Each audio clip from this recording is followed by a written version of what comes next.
صدر انجمن اتحاد عباسیہ کراچی ڈویژن نعیم عباسی کا ڈویژنل انفارمیشن سیکرٹری شفیق احمد عباسی اور فائنانس سیکرٹری اکرم عباسی کے ہمراہ سرجانی ٹاؤن کا دورہ۔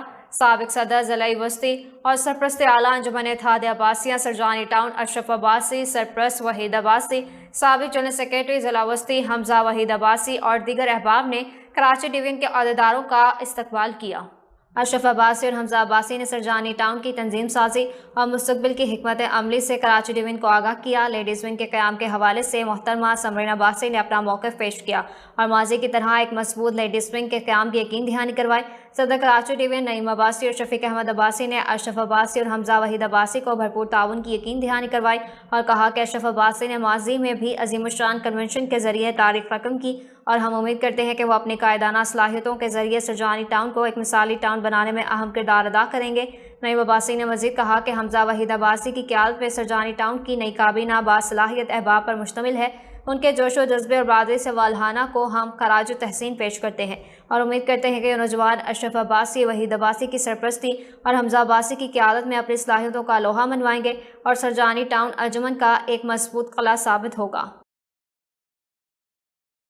رحیمیہ خان میں غیر قانونی طور پر بارڈر کراس کرنے والے بھارتی شہری کو چولستان رینجرز نے حراست میں لے لیا۔ 18 سالہ بپن رات کے اندھیرے میں بھارت راجستھان بارڈر ایریا سے غیر قانونی طور پر پاکستانی حدود میں داخل ہوا۔ بھارتی شہری کو ابتدائی تحقیقات کے بعد رینجرز نے مزید کارروائی کے لیے پولیس تھانہ اسلام گڑھ کے حوالے کر دیا۔ تھانہ اسلام گڑھ پولیس نے زیر دفاع 34 انٹری ایکٹ فارنر ایکٹ 1946 کے تحت مقدمہ درج کر لیا۔ چولستان رینجرز نے ڈیزرٹ ایریا چاہ گھنیا والا کے مقام پر گشت کے دوران 18 سالہ بپن ولد مطلع کو حراست میں لیا۔ تلاشی کے دوران جیب سے 110 انڈین کرنسی نوٹ بھی برآمد ہوئے۔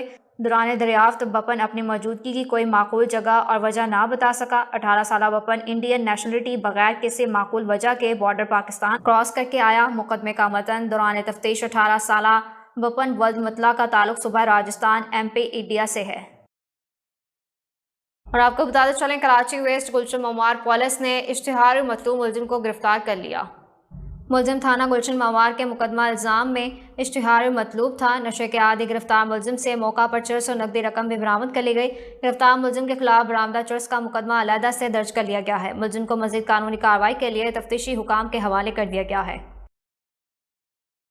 محمد نوید بیورو چیف رحیمیہ خان کی رپورٹ کے مطابق انسولین کا مصنوعی بحران، عوام ذیل و خوار ہونے لگی۔ شیخ زاہد اسپتال میں انسولین لینے کے لیے عوام کا رش کوئی بھی سننے کو تیار نہیں۔ روزانہ کی بنیاد پر مریض رول کر واپس لوٹنے پر مجبور ہیں۔ مریضوں کی لمبے لائنز، OPD میں رش، انسولین نہ ملنے پر مریضوں کی تو تکرار عام ہونے لگی۔ سیکیورٹی رسک بھی بڑھ گیا، مگر احمد شیخ زاہد اسپتال سمیت دیگر انتظام اس معاملے پر خاموش ہے۔ شہریوں نے deputy commissioner Rahimiya Khan, principal Sheikh Zahid اسپتال سے فوری مریضوں کی سہولیات کو بہتر کرنے کا مطالبہ کیا ہے۔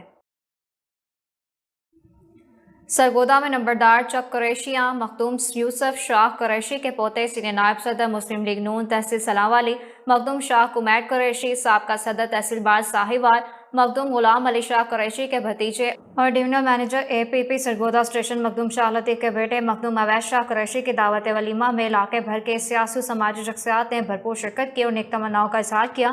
دعوت ولیمہ میں DIG پولیس ویلفیئر غازی صلاح الدین، DPO راجن پور ناصر سیال، SSP انویسٹیگیشن ضلع ساہیوال طاہر کچھی، نواب ایمان اللہ خان سیال، سابق MNA ڈاکٹر ذوالفقار علی بھٹی، سابق MP رانا محمد منور غوث، سابق MP غلام اصغر علی لاہڑی، سابق MP غلام احمد خان گاڑی، سابق MP افتخار گوندل، نمبردار موزہ Bori Rai Zia Ullah Dhudhi, vice principal Chenab college Shorkot Rai Shaukat Hayat Dhudhi, captain Tariq, officer patrolling police Jhang Rai Zia Ullah ڈھڈی، رائے عنایت ڈھڈی، رائے طاہر ڈھڈی، رائے غفار ڈھڈی، ججز اور وکلاء کی کثیر تعداد نے بھرپور شرکت کی اور مبارکباد دیتے ہوئے نیک تمناؤں کا اظہار کیا۔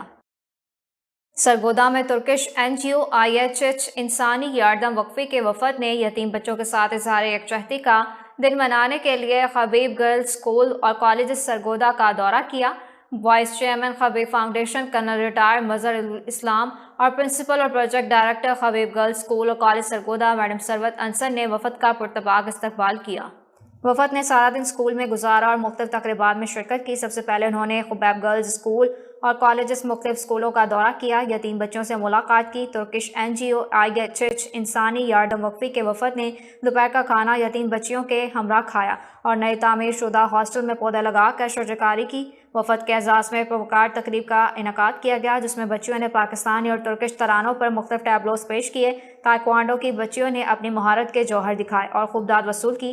وائس چیئرمین خبیب فاؤنڈیشن کرنل ریٹائرڈ مظہر الاسلام نے تقریب سے خطاب کرتے ہوئے کہا کہ آج سے 12 سال پہلے خبیب گرلز اسکول اور کالج کی بنیاد چیئرمین خبیب فاؤنڈیشن ندیم احمد خان نے جنرل حمید گل مرحوم کی مدد سے رکھی، جنہوں نے اس وقت 90 کنال اراضی عطیہ کی تھی۔ انہوں نے مزید کہا کہ اس وقت خبیب فاؤنڈیشن 3000 سے زیادہ بچے اور بچیوں کی کفالت کر رہا ہے۔ پرنسپل خبیب گرلز اسکول اور کالج میڈم ثروت انصر نے کہا کہ چیئرمین خبیب فاؤنڈیشن ندیم احمد خان نے ان یتیم بچیوں کو کبھی کسی چیز کی کمی محسوس نہیں ہونے دی۔ بچیاں ہر وقت ان کے لیے دعا گو رہتی ہیں۔ اکتوبر کے مہینے میں پیدا ہونے والی یتیم بچیوں کی سالگرہ منائی گئی، جس میں میڈم ثروت انصر ترکش NGO کے وفد کی خواتین نے بچیوں کے ساتھ مل کر کیک کاٹا اور استاذہ کے ہمراہ بچیوں میں تحفے تحائف تقسیم کیے۔ تقریبات میں مختلف سٹالز لگائے گئے، جس میں سلام والی کی ہینڈی کرافٹ کا سٹال وفد کے خصوصی توجہ کا مرکز بنا رہا۔ وفد میں آئی خواتین نے بچیوں میں 10 سائیکلیں بھی تقسیم کی۔